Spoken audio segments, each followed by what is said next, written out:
আওয়ামী লীগ ছাড়া এখানে আপনি মানে সবার গ্রহণযোগ্যতা আসলো এটা আমি মনে করি না। কারণ দেখেন আওয়ামী লীগের কিন্তু আওয়ামী লীগের বিরুদ্ধে তো ব্যাপক অভিযোগ, যেটা কোন দলের বিরুদ্ধে অভিযোগ নেই রে ভাই? বিএনপির বিরুদ্ধে অভিযোগ নাই, একটা তো ফেসিবাদ, আরেকটা হলো বিএনপির বিরুদ্ধে অভিযোগ নাই। এই যে দিনে দিনে শিশু দল, ওনাদের দল যেটা, অভিযোগ নাই, অভিযোগ নাই কোনো।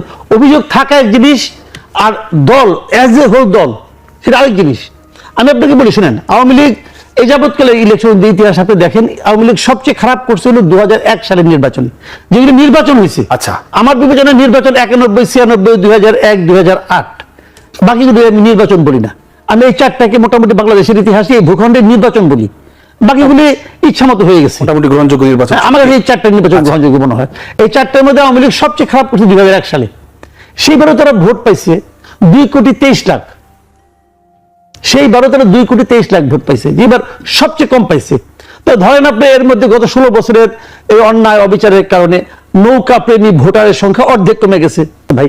তো 1 কোটি ভোটার অন্য কোনো মার্কায় ভোট দেয় না, এটা রিয়েলিটি। আচ্ছা, এই 1 কোটি ভোটারের যে অবস্থান, তারা নির্বাচনে যখন যাবে, যেমন আমি গত নির্বাচন সম্পর্কে অথবা তারা কিন্তু আমরা কি বলেছি যে ভোট যখন দিতে গেছি আমি একজন ভোটারের জন্য পর্যাপ্ত সংখ্যক বিকল্প ছিল না। আমি কাকে ভোট দিব? যে কজন ছিল যে বলতাম না যে যেখানেই ভোট দেন ওটাই নৌকা, যেটা নাকি অথবা হয়েছে আমি আর দামি যেটা হয়েছে, আপনি যেখানেই ভোট দেন ওই নৌকা। তো আমার তো বিকল্প থাকা লাগবে। 1 কোটি লোকের জন্য আপনার বিকল্প কই?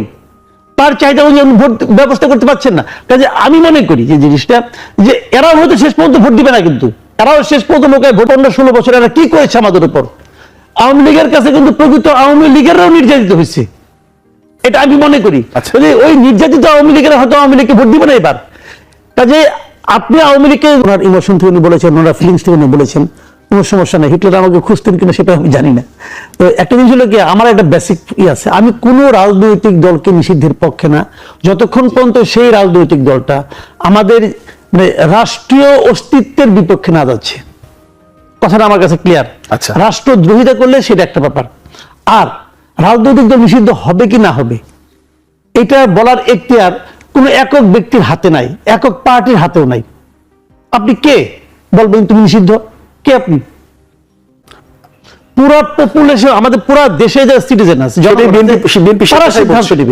তারা সিদ্ধান্ত নেবে কে থাকবে কে থাকবে না। আচ্ছা, আপনি কে বলে দেওয়ার?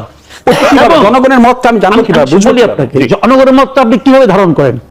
জনগণের মাধ্যমে নিষিদ্ধ নাজিক আমাদের উদাহরণ, ওটা কি কোরআন শরীফ নাকি ভাই?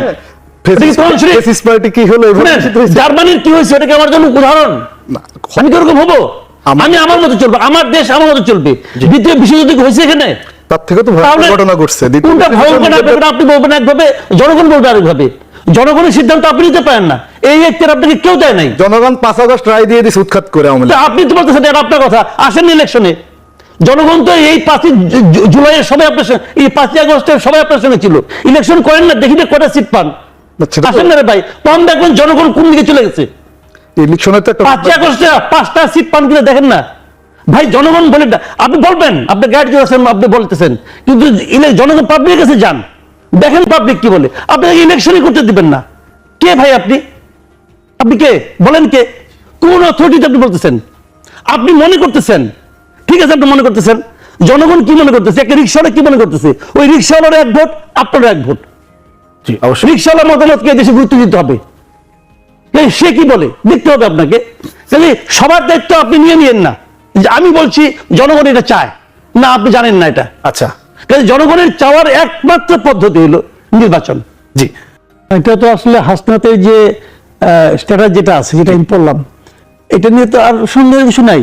সে তো যুদ্ধ ঘোষণা করেই দিছে, সে তো বলেছে, ঠিক আছে, তাকে বলেছে এই কথাগুলো। এখন সে তো কারো নাম উল্লেখ করে নাই, কিন্তু নাম উল্লেখ করতো যে XYZ, একজন ব্রিগেডিয়ার অথবা একজন কর্নেল অথবা একজন মেজর জেনারেল অথবা একজন সিপাহি, কে তাকে কথাটা কে বলেছে? সে নামটা উল্লেখ করতে দিলে বুঝতে পারতাম পার্টিকুলার ওই লোকটা তাকে এই কথাটা বলেছে, কিন্তু তা যখন উল্লেখ করে নাই।